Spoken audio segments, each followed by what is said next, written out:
couple of armchair GMs who have yet to be wrong with any of their Timberwolves takes. Right. It's Flagrant Howls with Phil Mackey and Kyle Teige. This is a Timberwolves lifestyle show for all of those of you who partake in the Timberwolves lifestyle. Phil Mackey, Kyle Teige, former head of Canis Hoopus. I'm part of the Mackey and Judd show and Purple Daily.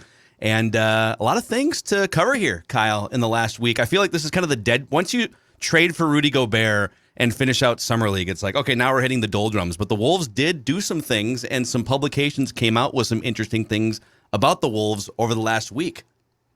I know I got nervous after the Gobert trade because I was like, what are we going to talk about now for the what? next 3 months? And now it's just like, oh, we got some over-unders. We got some more signings. People are mad. Like, great time to talk about the Timberwolves. Yeah. Okay, before we get into three of the bigger headlines over the last week, what is the favorite thing you've discovered from your childhood room that you are podcasting from right now? I'm coming to you live from Phil Jackson's old stomping grounds, Grand Forks, North Dakota. He played at the University of North Dakota. I'm in my childhood bedroom. Hasn't changed since I was 17. I have like a lot of Ricky Rubio stuff. Oh, man. Is there a bobblehead in there? It looks like multiple bobbleheads. Signed Rubio thing, a couple Garnett stuff. So, yeah, I don't know. My mom is just going to keep it until she hopes I move back one day, even though I'm a 33-year-old adult. So, yeah, the Rubio stuff is nice. It's giving good vibes, kind of, change my face, put me in a good mood. Yeah, Alexi Shved style. Actually, when I think back to my childhood room, and my stepdad still lives on the hobby farm that I mostly grew up, like at age 8 going forward. And I remember, because I first really got hooked on the Wolves first or second year of Kevin Garnett and then Stephon Marbury. So this would have been like 95, 96, 97. And I have my little like KG jersey and posters and stuff and my little Nerf basket, and I would play little basketball games. But I remember very distinctly listening to Gus Johnson do a package of play-by-play games in the mid-90s. Oh. And we could maybe hit on this in the episode today, too. Charlie Walters from the Pioneer Press floated. Let's hit this right now. Yep.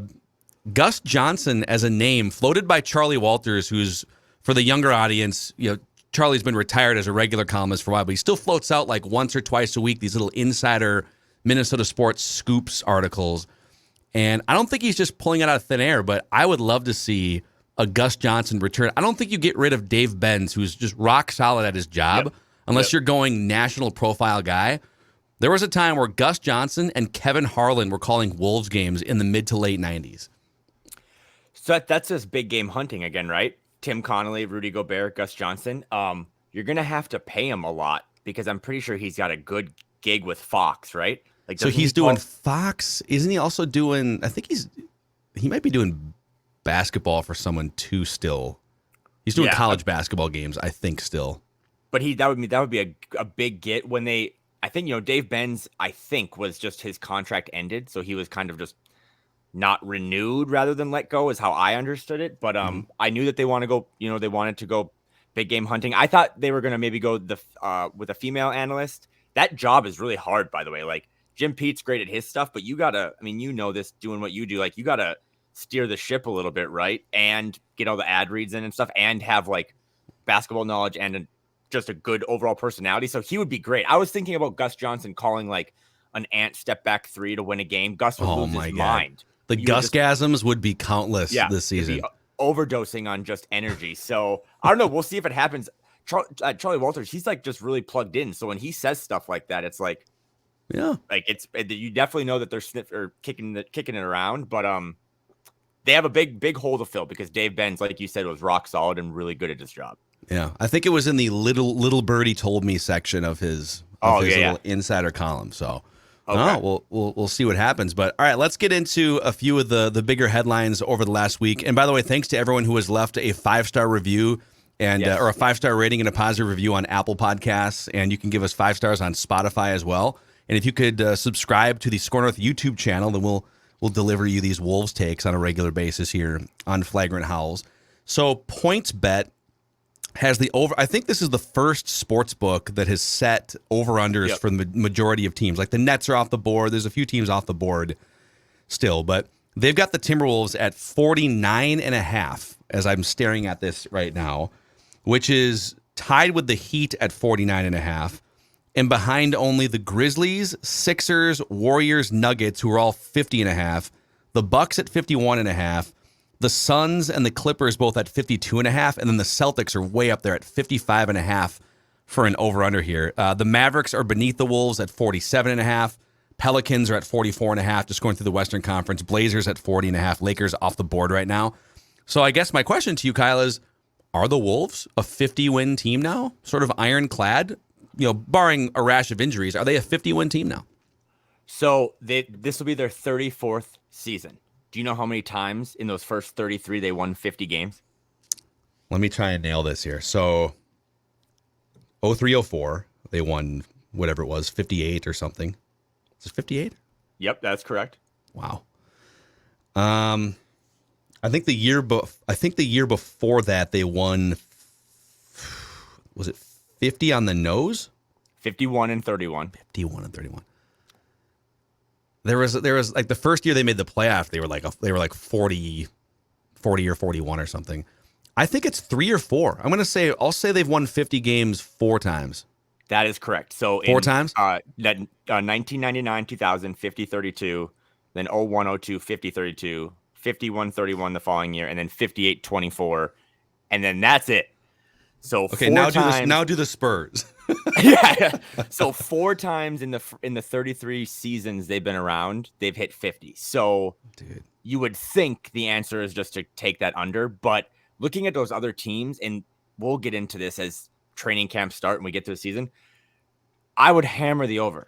Like I want to know your opinion too, but I would hammer the over, not because just I'm bullish on the team, but I think you're going to see so many teams running Oklahoma City Thunder lineups come February and March as they all tank. I mean, this is a really good draft class, not just the French kid, but I think there's these twin brothers, like the Thompson kids in the G League. The Thompson twins, they're back. The Thompson twins, yeah. So there's a lot of talent. So you're going to see 8, 9, 10 teams just completely throw it the last 8 weeks, and those are just easy wins. So I also think too, like with a guy like Gobert, it's any sport. Defense travels, defense carries, home and away. So I think they'll just not have those weird losses to the Thunder or the Kings in mid-March. I think they'll just, at worst case scenario, they'll play good defense. They'll rebound and they'll just beat up on all these bad teams.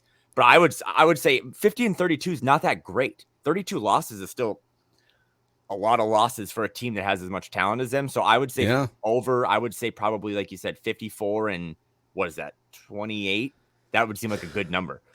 Yeah, and it would only be, 50 wins would be a great landmark. As you said, it'd be the 5th time in franchise history. It would also only be 4 more wins than last year. But I think part of the discussion with the organization had to have been, all right, let's look at the Western Conference here for a second. Okay, yeah, the Jazz might be getting worse because they're trying to. This is before I'm thinking like a month ago. Yeah, because they're trying to. We know they're trying to offload Gobert behind the scenes and maybe Donovan Mitchell, but all these teams are going to get better. The Pelicans are going to get Zion back, and the Lakers are going to be somewhat more prideful and maybe better by just being healthier. I don't know. We don't know what's going to happen there, but like there's going to be 10 decently viable teams in the Western Conference.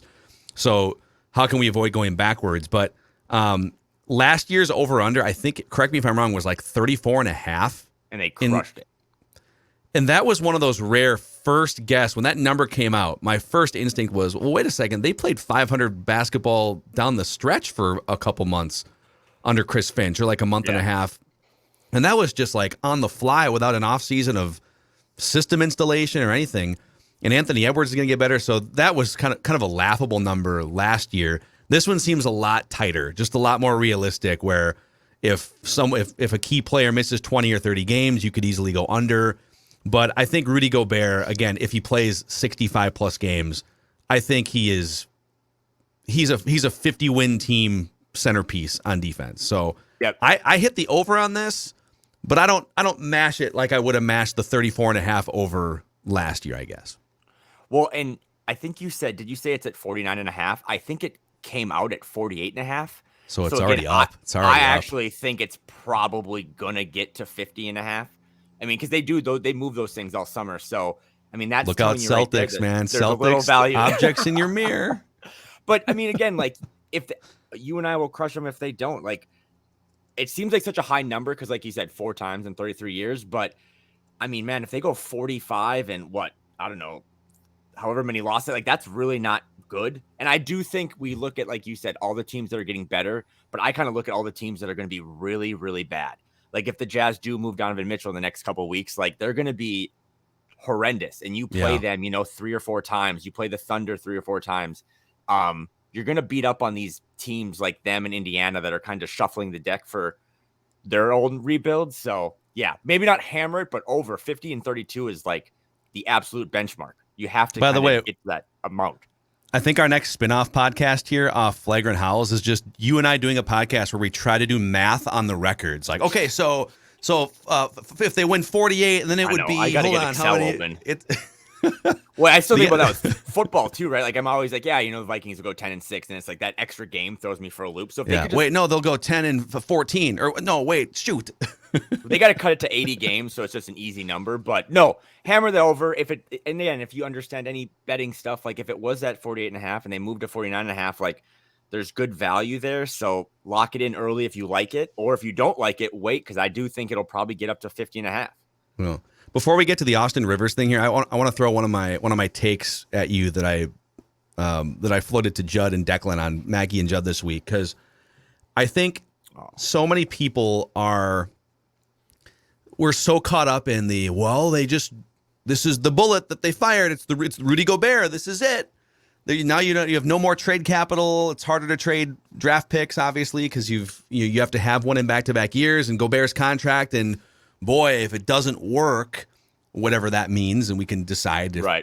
To me, if it doesn't work, I think if they get to the playoffs and they win an average of 50 games these next 4 years, like, it worked. It's great. Yep, they were 100%. They were relevant, and it'll be the second most relevant period in Wolves history. But people are ignoring the second window, which starts after the Gobert contract runs out. And it's the Anthony Edwards emerging into his prime window. And we touched a little bit on this last week, but people need to look beyond the 4 years here. You've got this blossoming superstar player. He's going to be 25 years old, because I think he turns 21 like next week, or like the first week in August. Yep. He's going to be 25 years old, emerging into his basketball prime when the Gobert contract runs out. So if nothing else, if the Gobert contract just makes you a good playoff team that's relevant, maybe you do get bounced in the second round every year. But you wound up with X amount more playoff games and experience, and you got to sort of harden Anthony Edwards' playoff shell over those 4 years. It's worth it to me. I don't know. Like, people are just kind of ignoring, well, it's 4 years and then it's over, and then like now you've mortgaged the future and you're screwed. Like, no, Anthony Edwards is here in 4 years with like 3 years left on a max contract. Am I wrong on this? No, because he's going to be Jason Tatum's age at that time, right? Like, when the Gobert deal is done, he'll be 20. Jason Tatum has aged slower than any other player ever. Like, how is he still 24? He's been in the league amazing for like a decade. But yeah, he's going to be, like you said, 23 going 24. And I do think back, like, this happens in all sports, but like, you don't want Ant to just be on 30 and 52 teams for the next 4 years, right? Like, he'll still sign the rookie extension, but if you think that he is this once in a generation, like, lucky charm that the Timberwolves kind of fell backwards into, you want him to learn and play in as many meaningful games as possible moving forward, because if they're going to win a title, it's going to be with him as the best player, right? Like, I don't even think that's like really, I think this window, they're going to be really, really good. But I think if they're going to win a title, he has to be the best player. And you want him to get all those meaningful reps, right? You don't want him to be like in Cancun in mid-April. You want him to be in Boston or in New York in early June. So I don't understand any of it. I don't understand how, like, they invested in Gobert and people just think like they have no options. Like, like you said, if it goes south, you flip a guy and then you retool. But wouldn't you just rather have the players? Like, that's like been my whole thing these last 3 weeks. Wouldn't you just rather have the 8th best starting lineup according to Bleacher Report than like the 19th best starting lineup? Yeah. So, and then figure out the imperfections, and think about, and this is probably apples to oranges comparisons here, but when you get a good young star player, you get a Dwayne Wade in the early 2000s or something, your goal now is for the next 10 to 15 years, and there might be different iterations of this, your goal is to put as much talent around that good young superstar player as you possibly can. So I'll keep going down the Dwayne Wade pathway here. So you draft Dwayne Wade. Oh my gosh, look at this guy. He's a special talent. It's amazing. Okay, let's trade for Shaq here and just bring Shaq in for a while, and it's a perfect pairing. Okay, he ages out take your lumps for a couple years. Okay, now let's go. We'll do the LeBron James and Chris Bosh thing over here, and then after that, it was go bring. I think they brought in Dragic or whatever. Like you're just, even if it's not perfect. And by the way, the Wolves don't exactly get to choose between. Here are 5 flawless options. Pick your option, right? Like the Lakers have at times over the years. An option presented itself. Maybe it isn't perfect, or maybe they have to work out some defensive issues with him and Towns. But like the main objective should be, just put as much talent around both Cat and Anthony Edwards as possible. And I would rather take my chances on an already established Hall of Fame bound player than another lottery ticket that may not even pan out. And if they do, it's not for 4 more years, a draft pick. And I think some of the backlash too, other than the price, was how Gobert's 30. I mean, he just turned 30, but he is 30, right? But again, if you you literally blew out a side of your house and added a window, and now you have this kind of contention window.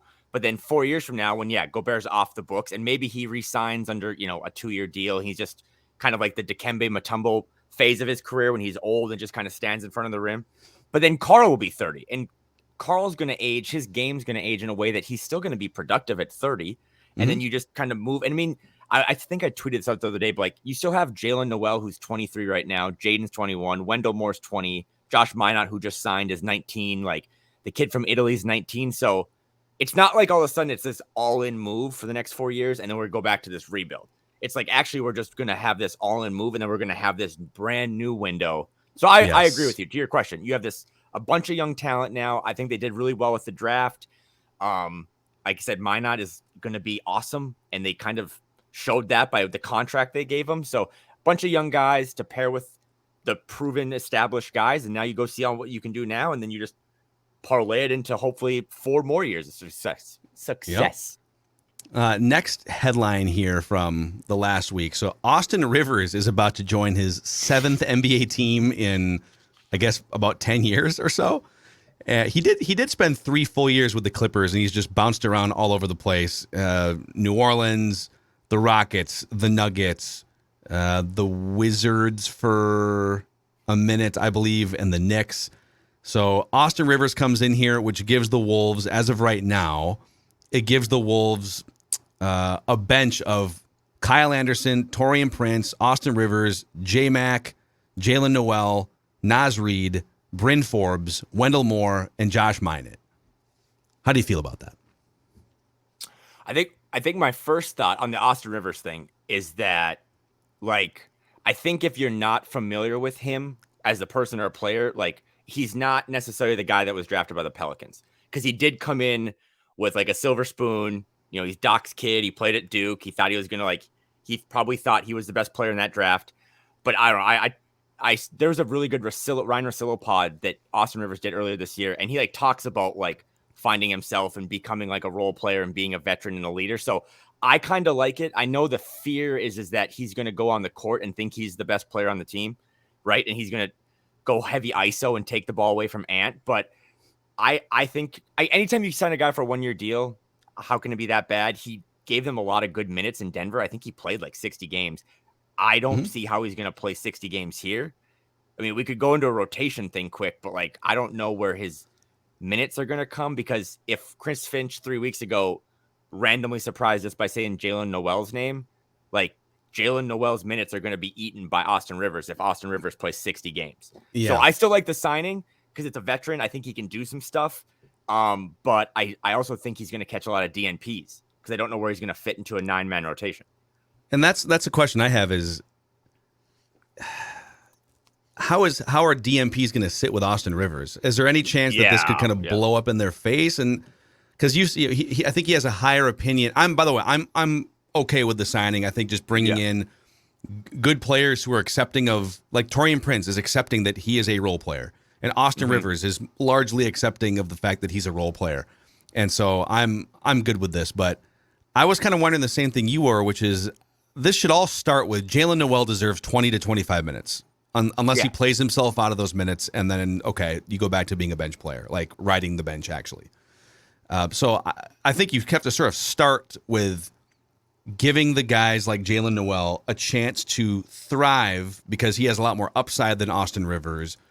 But at the same time, Austin Rivers is used to getting 15, 20, 23 minutes a night on almost every team he's played for. So there will be an interesting, tricky minute stance here. Well, and Dane Moore touched on this too, but there's just a lot of Dell Demps happening for the Timberwolves all of a sudden. Like Dell Demps was on Utah's bench last year and they bring in Gobert. Dell Demps drafted Austin Rivers and now he's on the team. Like there's just a lot of those little connections. So maybe going back to how is a week straight of DMPs going to sit with Austin Rivers, who's, again, when you're on a 1-year deal, you're also fighting for your life. Yeah. And you want to put, something on tape so that you get another deal. So it's going to be interesting. I think he has matured. Maybe he just sold me a bill of goods doing a couple media tours, but I think he'll be a fiery veteran to have in there. Like I said, he's also can get to the rim, which is like low key, something the Wolves don't have a lot of guys that can do. But yeah. I mean, they can give him spot minutes. But yeah, the one concern I have, and I'm an Austin Rivers guy, was that as soon as I saw the transaction come across, it's like, yeah, how does that affect Jalen? Because you've made a point to be like, Jalen's a foundational piece. I'm sure they're going to try to work out some extensions. So you can't have him eat into those minutes because Jalen should probably be your sixth man moving forward. Like you said, 22 minutes a night, unless he's giving you just terrible things on defense. Yeah, I was just looking up here because I do remember early in his career, he was definitely a crash the rim guy on offense. Just get to the rim as much. He was getting to the rim his first, second year in the league at a 40% of his shot attempts were at the rim. And then another 30% were inside 10 feet. So just like in 2013-14, do some quick math here. 70% of his total shot attempts were inside 10 feet. So he was, that was 2013-14. That number has dipped from 70% to 30% last year. And maybe it's because he's 29 and not 21, and maybe he's just not getting to the rim as much. It looks like he's fallen a lot more in love with taking threes as a huge chunk of his shot repertoire. And he's not a great three-point shooter. So I would be curious to see, do they try to revert back to something else offensively, or did they bring him in here to just sort of be a slightly below average three-point shooter who chucks 7 times a game? And it's hard, right? Like in middle of July to start like planning out rotations. Like you're going to have guys get hurt, right? Like D'Angelo Russell is going to probably miss 10, 15 games. And like if he's out, regardless of what you think of him, you're all of a sudden very concerned because it can't just be the Jordan McLaughlin show. So maybe Austin Rivers gives you some spot minutes. I did just see on Basketball Reference that his nickname is Sub-Zero. So that automatically, like I'm actually might flip my take on the fly here. I'm concerned about that. But no, I mean, if he doesn't, I'm more concerned, like you said, in the locker room. I think he can still play basketball, but what's he going to be like in the locker room? Is he going to be okay just sitting next to Ant and kind of telling him some things, but like I said, not playing for 10 straight days? But I do lean towards I'd rather just have depth than not have depth, right? Because you're going to have a bunch of guys have to spot start over the 82-game season. Yeah, and it is worth, now that Pat Bev is not in this locker room anymore, and Gobert brings a lot of playoff experience, but you take Pat Bev's playoff experience out, sort of swapping in with Gobert's, at least Austin Rivers brings 60 games of playoff experience, too, with Clippers, Rockets, and Nuggets the last couple seasons. So he's, for whatever that's worth, maybe there is a leadership component here that is going to be really helpful. Another headline from the last week here, your thoughts on Josh Minott getting a 4-year, just under $7 million contract here as a second-round pick. Kind of a calculated bet here. I was so happy for him. Like we talked about this last time, but he was such a good interview in Vegas, and we got to talk to him a couple times. He clearly displayed that there weren't 43 players better than him in the draft. We kind of talked about how he got to Memphis, and maybe that's why his stock kind of deflated because he was a highly rated high school kid. So I think, whoever was in charge of that negotiation, if it was a Sachin Gupta, a Gupta special, whatever, like they got him on such a good deal. He makes more money as a second rounder than most of those guys do, but it's also, as team friendly. I think year 3 and 4 of the deal aren't guaranteed. So they have a good young player who I just said was 19, locked up for 4 years.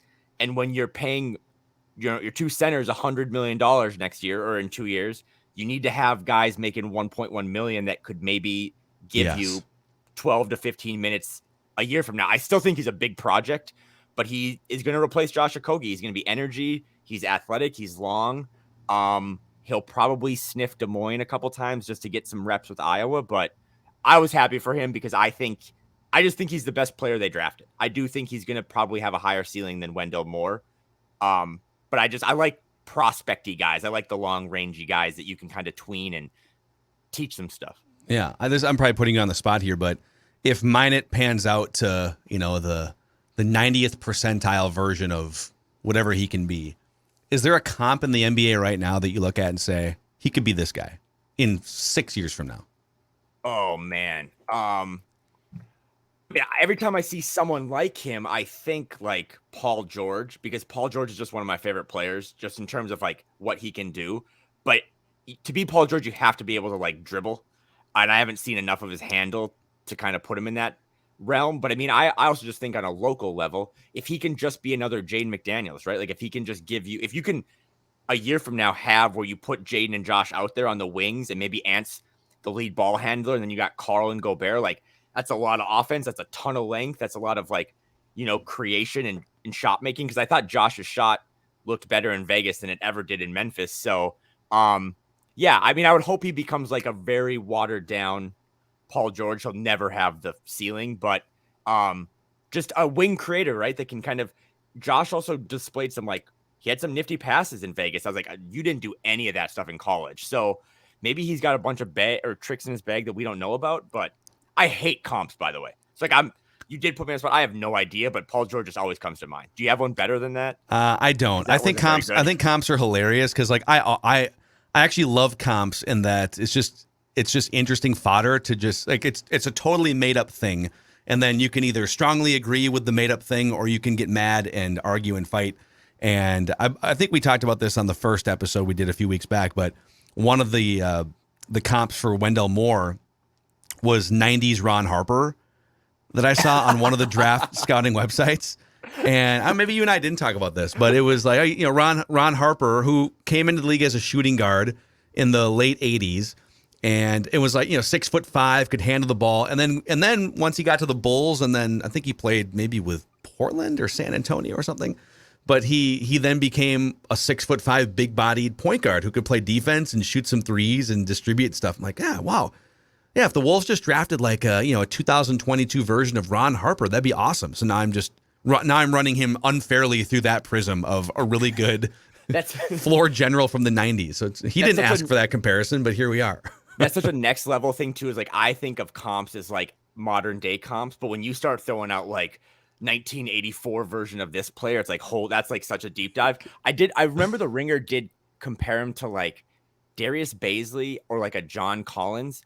I saw nothing of John Collins in his game. At least I didn't in Vegas, but like I said, I think he could handle the ball a little better.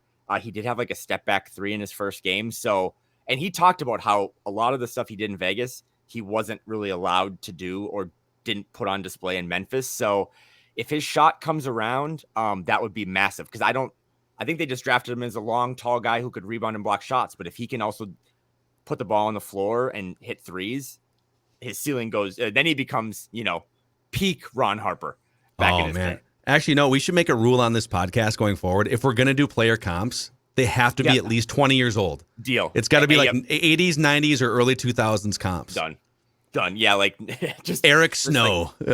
94 Luke Longley. Just that would be one for Cole Aldrich. 1998 Anthony Peeler. Just a brilliant spot-up shooter. More points for as many years as you go back. But no, I was excited for him. I think he's good. I didn't know if he would get a deal like that, but it shows that they believe in him. But it also shows that they won the negotiation again. Because again, you don't actually owe him anything in year 3 and 4. So a win-win for everyone. And maybe you'll see him get a couple minutes with the team. I don't see how behind Prince and Jaden and Kyle Anderson and then your $200 million centers. But if he gets any minutes, that would be great because I think he's a really good kid and I think he's got a really high ceiling. Yeah. Did you see the DeMarcus Cousins video that surfaced from Las Vegas? Dude, I was almost in the background of that. Tim Connolly that was right at the Cosmo, and the I think it's Buckets podcast had it all stationed out all week and they're doing interviews. And I saw the video, but just if you didn't see it, it's Tim Connolly walking essentially behind a recording of a podcast that DeMarcus Cousins was on. And Cousins interrupts it and just yells out Tim. He's like, call me. Because DeMarcus Cousins is a free agent. So and was in Denver last year. So they if you want to go back. Yeah, he was. And he gave them some good minutes. I mean, I think he also got ejected a handful of times because that's what he does. I think maybe he's matured a little bit. I do think it would be wild to have him and Austin Rivers in the same locker room. I know Denver tried it and it apparently worked, but I don't know. I mean, I know they have a roster spot, right? After they signed Josh Minott, they have one more roster spot. I don't know how DeMarcus Cousins is going to fare, like catching DNPs, because I think that 15th spot is not going to play. But if you sign DeMarcus Cousins, you probably got to just do something with Naz Reid, right? Because you're not going to have all 4 guys playing minutes. So do they need another big? Do you think if they didn't add anyone else, 6'10" or taller at this point? I mean, are you good? Maybe in like December, right? If an injury happens, knock on wood. But I just go back to what we talked about the first time the Gobert thing happened. Like Gobert or Karl is just going to play all 48 minutes, like at center. Like I don't see a time where they're both sitting. So if you're going to have one of them out there at all times, I don't know how I feel about Cat and Boogie next to each other. I don't know how I feel about Gobert and Boogie. So that's where I think Naz Reid kind of slides in pretty well along those guys. Or maybe Naz gives you 4 minutes at the center spot, but I don't really think they could use a big, but not like DeMarcus Cousins. Like I was sad that they missed on JaMychal Green, who like got cut by OKC and signed with Golden State. He's like, more of a traditional power forward. But I also think too, if you're going to fill that spot, it's probably a big, because I have no idea where they fit another guard on the roster. They have so many of them. Yeah, I'm probably out on Boogie, but it would be kind of fun.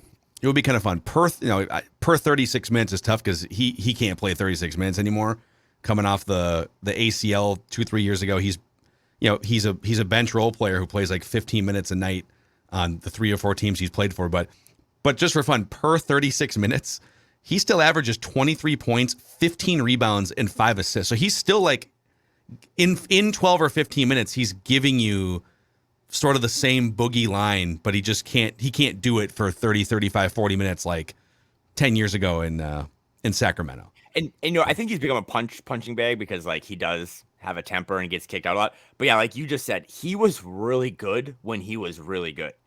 Like he had a couple of years where he was pretty dominant. I mean, there's that like viral photo where Cat's like trying to back him down and DeMarcus Cousins is just standing there with like this straight face. Yeah. So, I mean, at worst case scenario, you sign him, you could like relive that photo in practice, but they should. Yeah, it'd be good. If you're going to get another big, I'd probably want someone with younger, a little more upside, and also is okay if they like sit in Jake Layman's seat and just never get off the bench.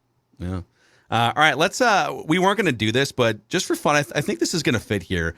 We've been talking about how do we, the show is called Flagrant Howls. How can we bring some sort of fun little, benchmark in that has to do with flagrant fouls?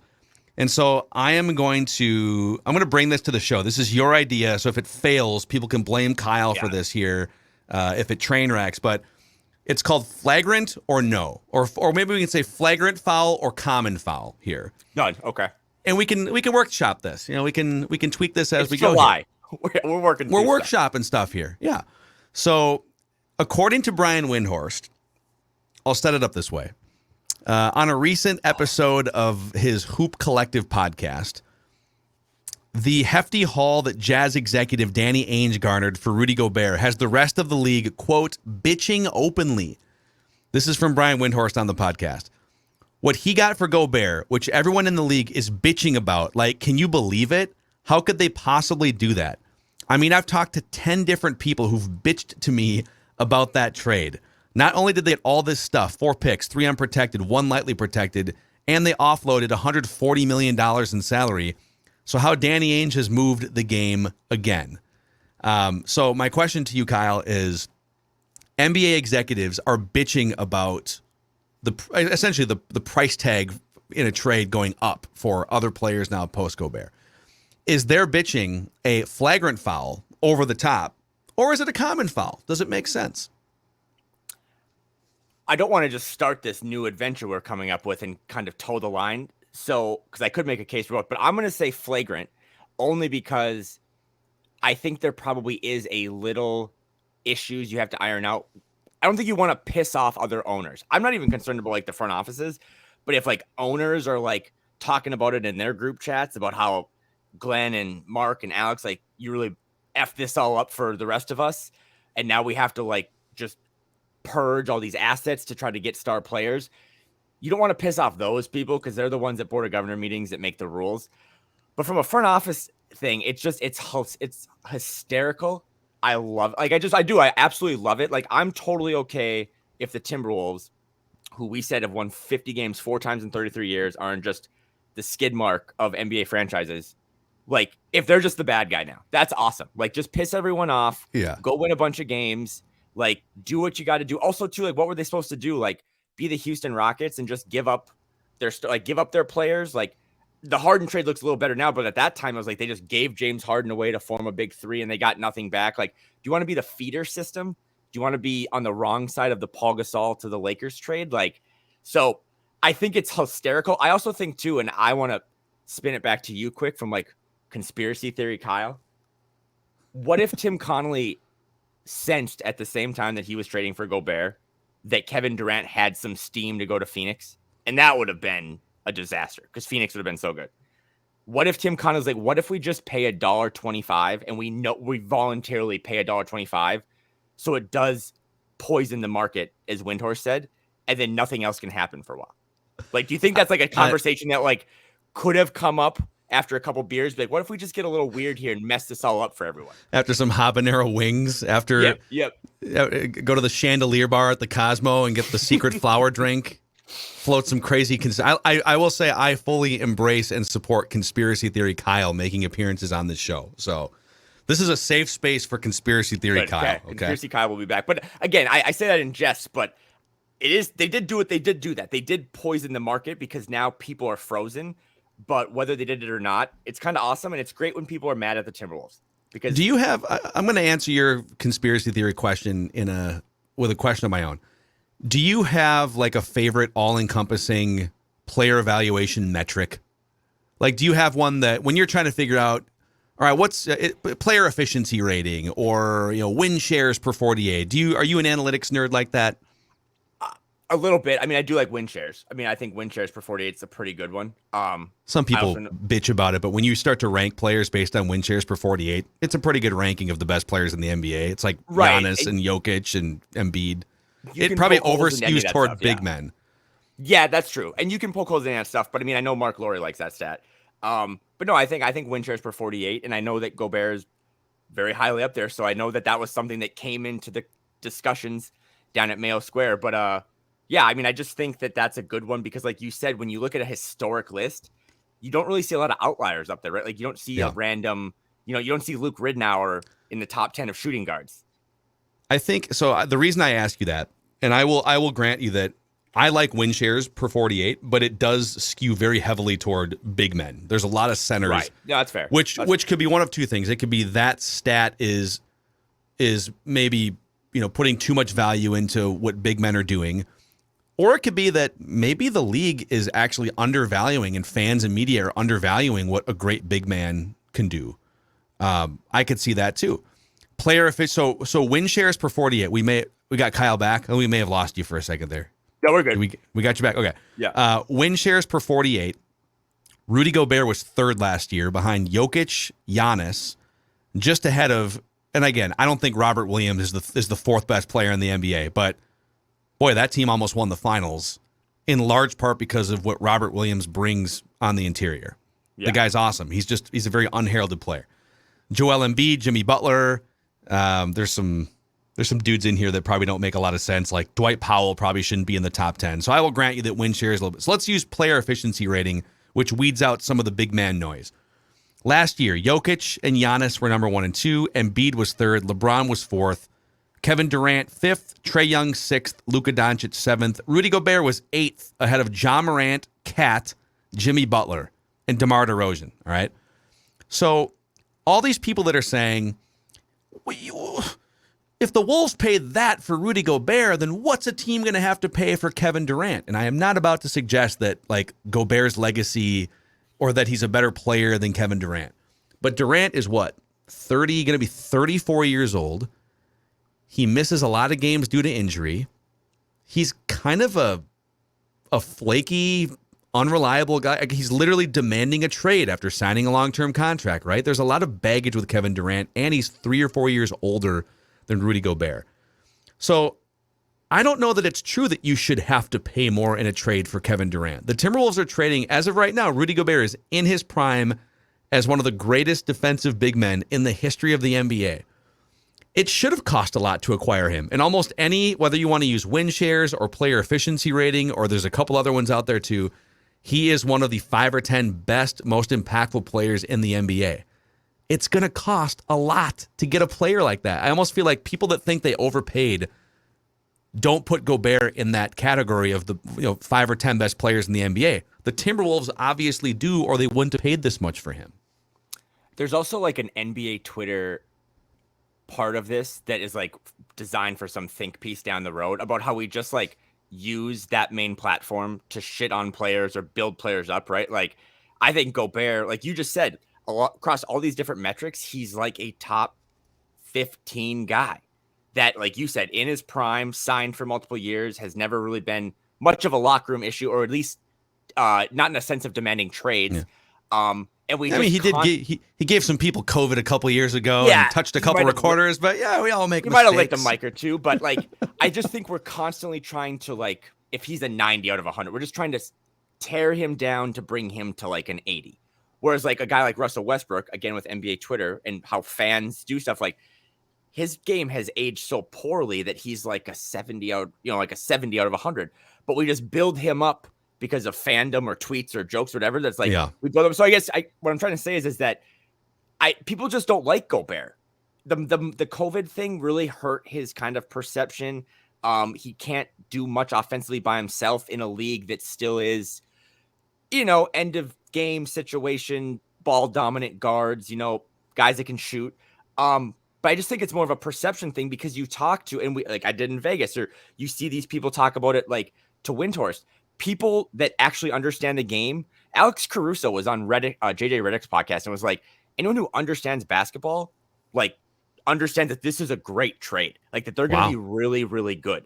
So, like, I think the analytics people love it. They have a lot of different metrics, whether it's the one I like, one you like, but they all find Gobert in that top 15. And it's like, yes, if you're Minnesota too, when's the last time you saw, I'm trying to think of this. I don't know if it was Jimmy Butler, but when was the last time you saw a, all NBA player get traded to a small team? It's always paying that tax. So whether they paid a tax to poison the market and fulfill my conspiracy theory, or they just had to pay a tax because that's what you do, because you're not LA, you're not New York. So, but to go circle back, because I have to throw back to you, like, did you just start laughing when you read that about everyone being pissed off? Yeah, I think, first of all, I do think this is, it's a flagrant foul for people to be, league executives to be bitching about this. The Timberwolves, just to zoom it back out to 30,000 feet and get out of the analytics weeds for a second here. If I could tell you, the Timberwolves, who are the highest scoring team in the NBA offensively last year. So on offense, they're probably going to get better, actually, because Ant's going to get better. Yeah. And you're swapping out Jared Vanderbilt, who wasn't doing anything meaningful offensively, that Gobert couldn't do better, right? Like, Gobert is basically just on offense alone is a better version of what Jared Vanderbilt was in a lot of ways. He's going to grab rebounds, keep possessions alive. He's probably going to catch more lobs and maybe clean up more points inside. So your offense didn't get worse with this. Maybe you could make a case that you're leaning on some different guys off the bench, but your offense probably stays the same. And you just created a ready-made top 10 defense by adding this guy. So that's kind of your starting point, barring injury. And also, if I could just look at 34 years of Timberwolves basketball and say they've been relevant nationally for about 6 minutes in 2003-4, when they knocked off the Kings in Game 7 and people were like, oh, the Timberwolves, okay. Yep. And then Cassell hurts himself, and that was kind of the end for it. So they just became relevant also as a franchise for the first time in a long time, all due respect to the Jimmy Butler run and, the 6 games against Memphis. But I'm just like, the more I look at this and the more time passes in the last 3 weeks, I love this trade more and more every single day. I don't fear the ramifications of this trade. I'm not a doom and gloom, oh my God, what about draft picks? You can still get draft picks. You can draft young players if you want to. So yeah, I just like, and if it, as a sort of, like you said, conspiracy, Kyle, if a side effect is that it makes it harder for teams to acquire Kevin Durant, awesome. Well, good for the Timberwolves. And I just think too, like going back to the doom or gloom thing, like, if they do hit that over that we talked about at the beginning and they win 50 games, you're going to give up a really bad pick. And if the Jazz trade Donovan Mitchell in the next couple of months, you're probably not going to be swapping picks in 2026. So, like, those are two things that all of a sudden all those assets become less and less. But I also too, like, I would love to have Windhorst report on like how much bitching goes on with like Clutch running the Lakers or PJ Tucker signing with the Sixers like 7 seconds into free agency, right? Like, one of my biggest things I enjoyed about last season was that we mentioned them, the skid mark of the NBA. They've always been a punching bag.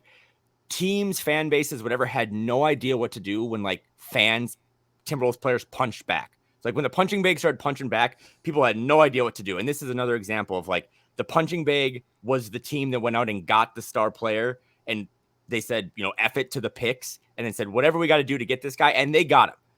There's a lot of teams that wanted Gobert. Atlanta really wanted Gobert, and the Wolves got him. So teams don't really know what to do when the little brother starts, acting up. But I love it. D'Lo, after that Sixers game, coming out on the post-game interview and saying, one of their guys thought he could ease back in after missing a couple weeks.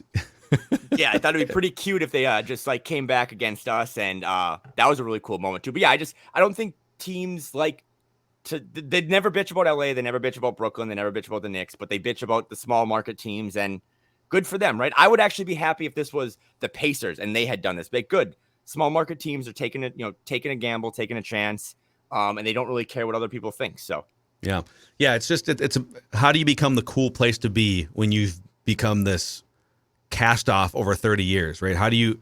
It's almost like a John Taffer bar rescue episode here. You've had this dingy bar for 30 years, and there's never a line outside. And Mark Lowry and Alex Rodriguez were the John Taffer that came in here and said, we're going to create a line out the door. We're going to put a better storefront outside and just make this a more appealing place to be. And you don't get to do that by spending 50 cents on the dollar.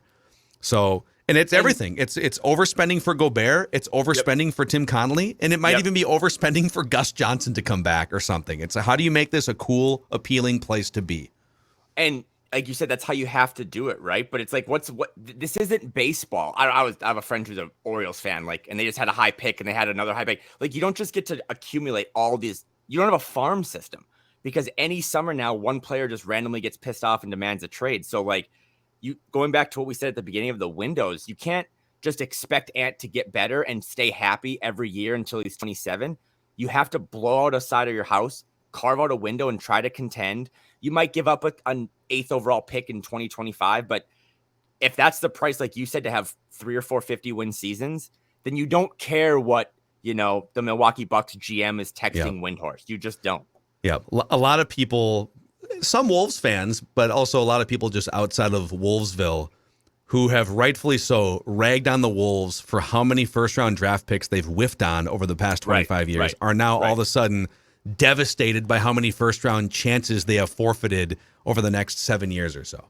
Like, and I think the point that you made, we can maybe just talk about this for a whole episode later this summer, but I've just been waiting for Mark Lowry and Alex Rodriguez to mess up or to like show some level of cheapness. Now, are they the ones cashing all writing all the checks still? Maybe not. Maybe it is Glenn. It is going to be their asset at some point. Glenn. They got Glenn's routing and account number, and they're just going to town for the next year and a half. Yeah, so they're just doing Uncle Bernie, just having him sign stuff. But like, I do really think that they kind of, put up or shut up. They keep putting money where their mouth is. You made a great point. Like, they paid for Tim. They paid for this. They paid for this. Like, they did it with the Gobert thing. They said, if you need to burn through all these assets to get your guy, Tim, go get him. And that's cool because you do look around the league and not everyone has that, and it's early, but not everyone has that symbolic, cohesion with their ownership and their front office. So yes, when you take, again, I'm not a baseball aficionado, but when you take a bunch of swings, you're going to miss,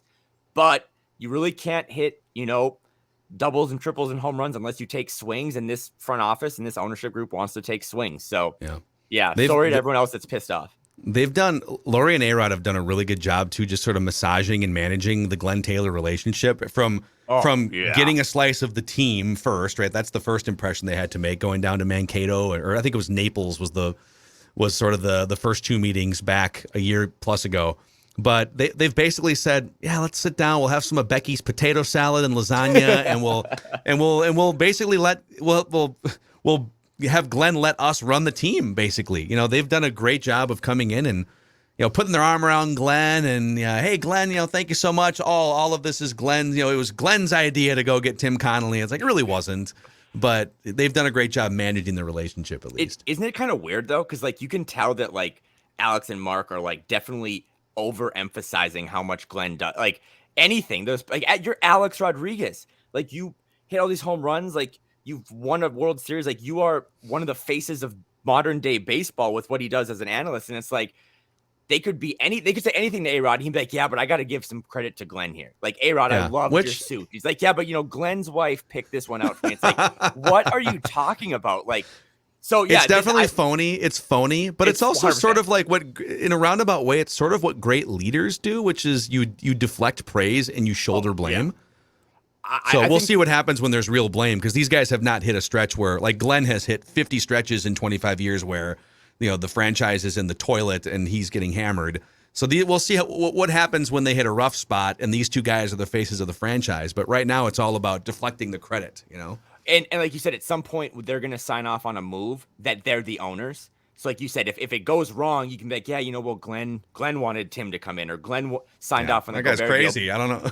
But I do honestly think, and it was so weird when it came out, but the whole internship program that Mark and Alex are doing, essentially learning how to be owners under Glenn, you'll hear Mark talk on Dane's pod or just in general. It sounds like they actually really enjoy that.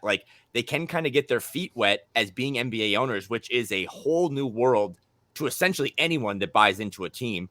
But they have their hands held a little bit. So the inverse would be if they're just not doing anything, right? Raising ticket prices after a playoff run, but cutting costs or trading away guys to save money. So the telling point will be, though, I think maybe next year or the year after, when this roster just gets more and more expensive, will they pay the tax?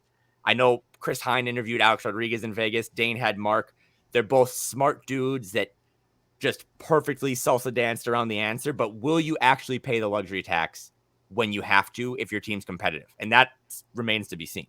I think the Warriors paid $350 million for their roster last year. I'm trying to pull this up here just for fun. Well, as you know, the luxury tax too, it's not just paying a penalty. It's that repeater tax that really gets you, but it's also not getting the money that these other teams are paying into the luxury tax. So yeah, if you're a tax team, you don't get that $250 million tax penalty that the Warriors paid last year. Was it 350? Maybe I was over exaggerating, but no, they definitely, that's about right. They had, is this accurate? They had $175 million in taxable salaries last year. So they were $40 million over the luxury tax, but like you said, there's a repeater tax. Repeater tax, yep. Where basically every dollar is $3 or $4, and that's how you get to that 160, 175. And again, that gets split up among the other teams that aren't paying the tax. So instead of gaining money, you're essentially exerting money. So that still remains to be seen, because you added Gobert, who's on a massive, massive deal, and Ant's going to get paid soon, and Jaden, and who knows what happens with Russell. So are you going to be willing to pay the tax like you paid the tax to get Gobert, like you paid the ownership equity tax to get Tim Connolly? That'll be telling. Okay, I think I found this is what I was looking for. It's worth it, because the Warriors are the second most valuable franchise, somehow inexplicably behind the Knicks still. I get that it's New York and whatnot, but they're a $6 billion franchise in terms of valuation. And I think this is right, that they were a $1.9 billion franchise in 2010. So in the Steph Curry era, in the Warriors dynasty era, their franchise has gone from a $2 billion franchise to a $6 billion franchise. And they're like, well, maybe we'll spend an extra $100 million in luxury tax. Who cares? It doesn't matter. And that's going to happen with all teams, but that's why Mark and Alex, I think, were just so smart, because they got an NBA team. There's only 30 of them on a discount, because by 2030, the Timberwolves will probably be worth, as in just I don't know, 3-4 billion. 5, yeah. Yeah, so it's so they're going to just make a ton of money. So NBA ownership is the easiest thing to make money on. So will you use that money to put it back into the team? And as of, July 20th, we're a year into this, they are doing it. So kudos to them. But that'll be the question that kind of sticks with them moving forward. Just to tie this episode full circle here before we say goodbye. So you said the Wolves in 34 years have 4 50-win seasons, right? 33 seasons so far, 4 50-win seasons. Okay. Some of these franchises have been around a little bit longer, but the San Antonio Spurs have 29 50-win seasons. The Phoenix Suns have 21 50-win seasons. They had a nice little run in the 70s. They were pretty relevant in the 90s, right? And then the early 2000s with those fun ball Mike D'Antoni teams. And then the Utah Jazz, 17 50-win seasons and a lot more like 45, 46, 49 win seasons too. So. Well, and the Wolves thing, 4 50-win seasons in 33 years, but they also came in a 4 in 5 year span.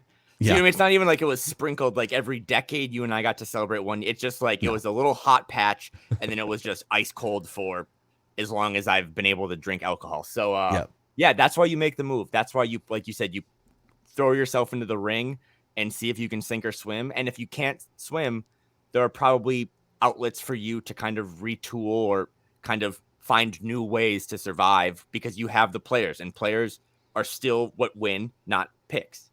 Yep.